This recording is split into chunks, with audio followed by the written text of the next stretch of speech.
I honestly believe the best thing that a Christian can do is to watch a video of somebody giving their honest impression of reading the Bible for the first time.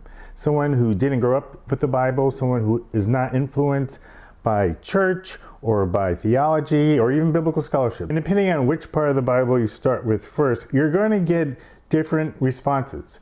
There's this one creator on TikTok I've been following. She is a 20-something graduate student, never read the Bible, reading it for the first time. Her style is to kind of be funny and satirical as she kind of talks about the way she sees the God of the Bible. What is happening in Exodus and Leviticus? Can someone tell me? What is God's issue? Like, what is wrong with that guy? My biggest thought, especially when I started Moses, was why does God hate the Israelites? From her perspective, reading through the Old Testament, she doesn't get it. She doesn't understand how is it that God is the protagonist. She doesn't think God likes the Jewish people.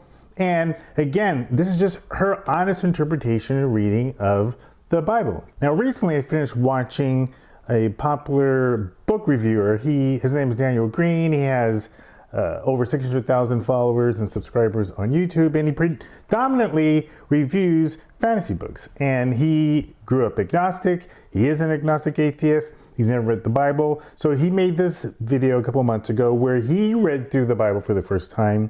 And even though he started reading the Old Testament, he read through the New Testament first to make this video. Not to make this video, to make the video I'm talking about, obviously. And he starts off by saying, Jesus kicks ass. And I won't get into a whole deep dive into the video that he made, but at the end of the day, he came away wondering, how is it that you get the version of Christianity that we see in America based on this person, Jesus, he's reading? He didn't specifically mention Christian nationalism, but he was talking about Christian nationalism. The Bible Belt and grew up in the South. How wrong I feel like I've seen this story portrayed everywhere. And I was afraid to say that in some sense because, I'm going to offend some people. He doesn't understand why and how so many Christians today seem to be in support of this capitalist structure when it seems clear from the text that Jesus is not very cool about money. That he's pretty much saying, if you worship money, you're going to go to hell. Time and time again, he sees Jesus preaching against money. He sees Jesus telling you to help the poor. He sees Jesus telling you to help those who are less fortunate. And he sees Jesus really condemning those who have money and power. And he doesn't understand for the life of him, how is it that people who read about this Jesus come away with this Christianity?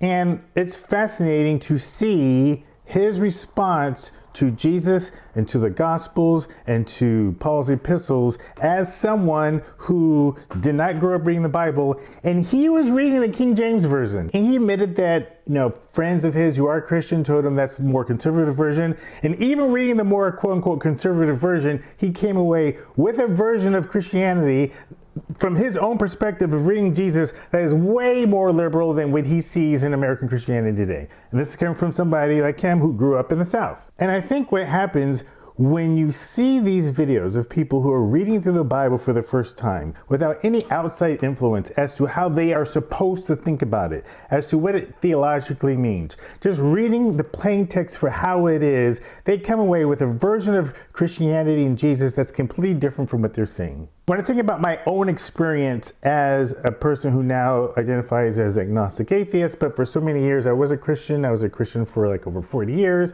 I did apologetics for 20 years. Ironically, one of the things that accelerated my deconstruction was to be more like Jesus. I was already going through a period of deconstruction for a number of years. It started back in 2011, and my total deconstruction period, I would say, was like 12 years before I got to a point where I realized I no longer believed. But 2016, with the evangelical support of Trump, kind of exacerbated and expedited my deconstruction.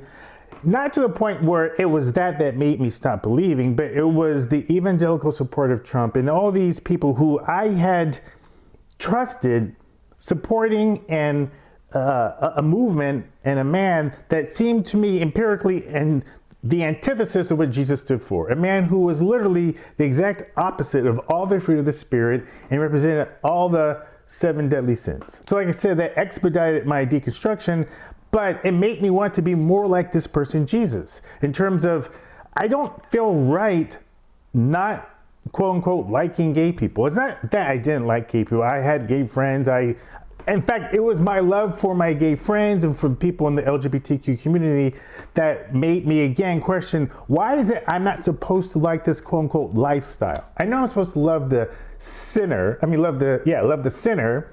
But I didn't see what they were doing as sin. The hypocrisy that I was seeing didn't mesh with who I thought the person of Jesus to be. So in wanting to be more like this Jesus is what kind of led me to listen to the podcast and to watch the videos and to read the books that before that I was frankly kind of scared to go into too much depth on because I knew it would challenge my faith, as it did. Now, ultimately, to be clear, the reason why I eventually became an atheist or agnostic atheist is because I got to a point where, based on everything I learned, I was just no longer convinced that any of this was true, at least none of the supernatural elements of it. But that doesn't change the fact that I do see that person of Jesus that I worshiped, for lack of a better word, that rebel, that person who was fighting for justice, that person who was fighting for the downtrodden, that person who was encouraging you to love your enemy